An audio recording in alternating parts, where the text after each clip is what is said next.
G'day guys, welcome to episode 1 of the Sunken Sailor. My name's Glenn. Thanks for tuning in.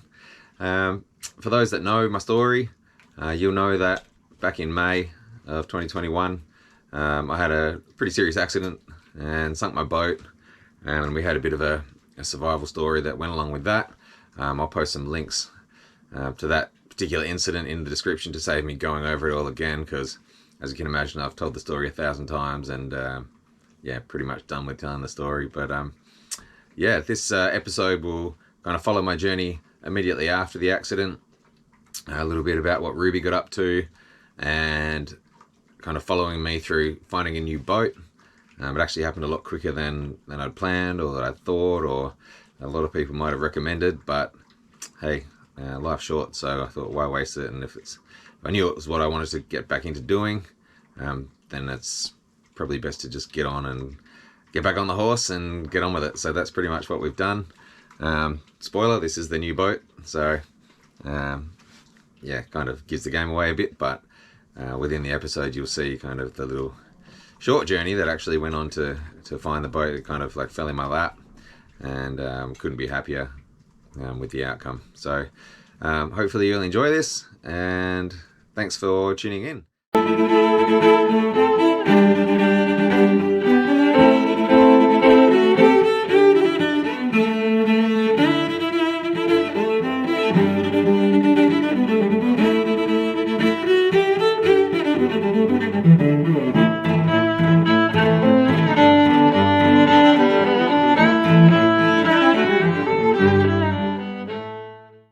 So they say every cloud has a silver lining, and that's never been true for us. And one of the most immediate silver linings for Ruby was that she was going to miss a gig with her band that she had been practicing for.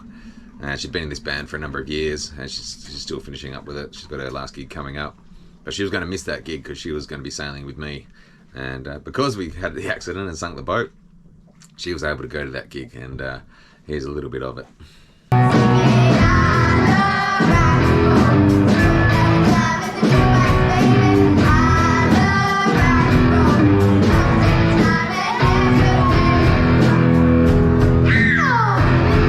So it's kind of hard to tell in the video, but Ruby's actually playing in a cast.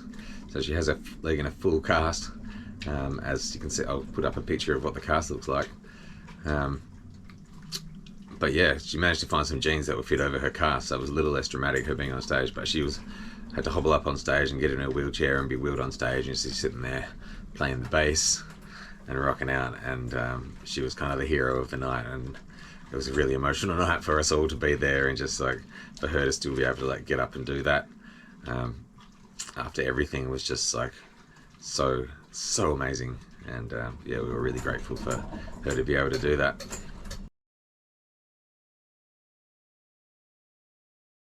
Right, so I'm here at Port Geographe Marina. I'm going to take the first step in looking to get a new boat.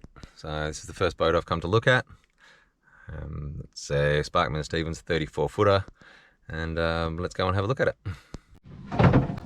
It's the first boat I looked at, the 34 Sparkman & Stevens.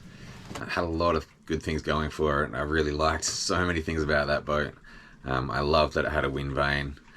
The layout was pretty good, and had a good amount of solar power. It was in pretty good condition considering it hadn't been really used a lot by the owner's own admission in recent times, and it was going for a good price. So all those things kind of really attracted me to Catalpa. But ultimately the thing that made me lean towards Mahana, which I'm sitting in right now, is, well, the main thing was the sleeping arrangements. So Catalpa had a few berths. I think it had up to 5 berths. But the main double was in the V berth, which, if anyone that's sailed knows, it's a terrible place to sleep while sailing. And if your boat's rocking, then that's where the most movement is at the end. So if you've got berths at the ends of your boat, it can be quite uncomfortable. And it also didn't have a lot of headroom up there in the V berth.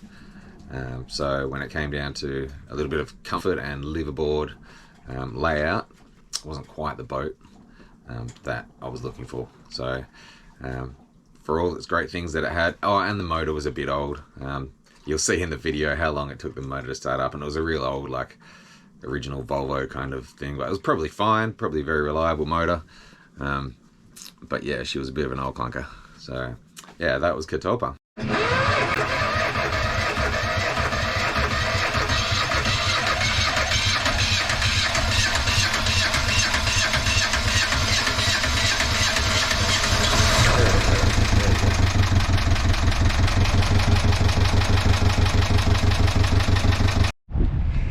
Hey, so today we're at little Casuarina Harbour in Bunbury.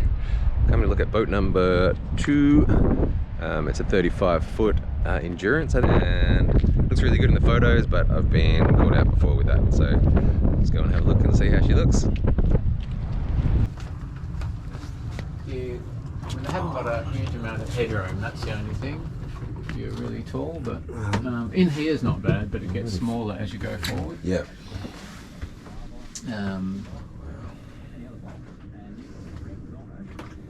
You've got a bit sounds like you've got a bit of interest in there at the moment too. Yeah. The main problem is that people have, like, there's a guy that would have bought it, but he's got a mooring in Mangles Bay. Yeah. And it's very hard to get insurance from Mangles Bay. Is it? Is it because it's exposed? Or? Yeah. They have so many boats washed up there every year. Yeah. I mean, there's some pretty flash boats in there now. So is there any refrigeration on here? Yeah, we usually have, there's a, I think they call them a BD50, the compressor. Yep. So that's linked to what was originally an icebox. That's about an 80-litre icebox. Yep. Just with a cold plate in it. Yeah. So that works okay? Yeah, that works good, yeah. That's just something like so. But that's good, and we only ever run it on the most minimal setting. This So it's got the usual, like the gas monitor on the gas bottle. Yeah. Which I've been told is not quite legal anymore. That one, the dot. Got to have two detectors. Use that as a shower in there. It's got a draining floor which drains into a sump. Under here? Yeah. So that just drains through into a sump, just like through there. Yeah. And drains through under here, and there's a manual bilge pump which we used to just pump it out. So it's got a separate little compartment. But in summer, most of the time, there's a hot water access in the cockpit, like a shower in the cockpit. Yeah. So it was easy just to use that most of the time. And that heats off the engine? Yeah, that's just off the engine, yeah. Yeah, it's not very big, it's about 25 litres, something like that. Yeah, it's plenty for a shower though, isn't it? Oh yeah. A couple of showers. Yeah, well it's really hot. Yeah. To have that, yeah. So, and this is, this is just a couple of lockers under here, so it's fairly up. Well, at least 12 years old. Well, these days I tend to do most of my navigating on an iPad anyway. I do it nearly all on iPad. Yeah. I only use that like if we're going out fishing, and I just put the speed, that's all. Yeah. And the depth sounder, it's just a cheap fish finder really. It just shoots through the hull. It's not. As long as it tells me how deep it is, that's all you really need, isn't it? By this stage, I'd made up my mind that I was going to make an offer on Mahana. She's ticked so many boxes, and she was too good to pass up.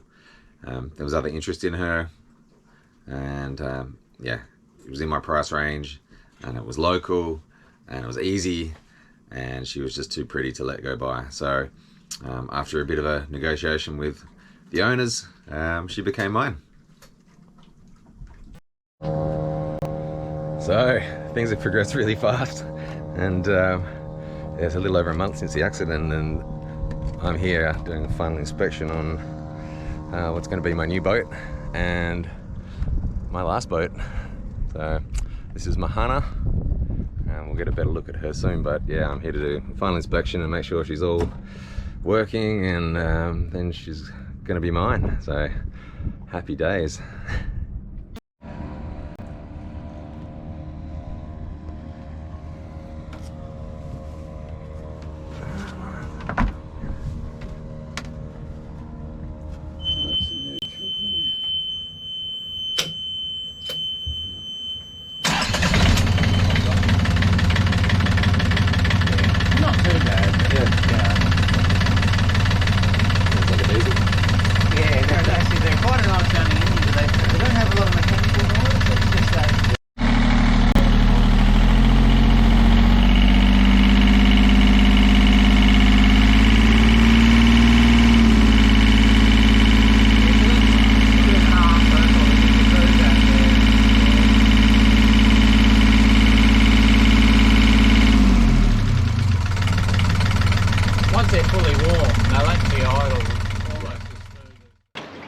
Hey guys, thanks so much for tuning into episode 1 of the Sunken Sailor.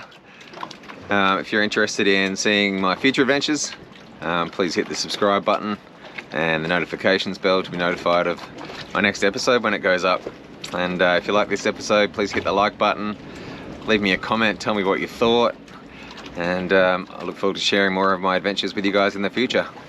So yeah. In the next episode of the Sunken Sailor, I return to Jurien Bay to acknowledge the heroes involved in our rescue. I go through my salvaged possessions to find out what's left. Tracy and I take Mahana out sailing for the first time. Love a big deck. I have an amazing interaction with a local dolphin.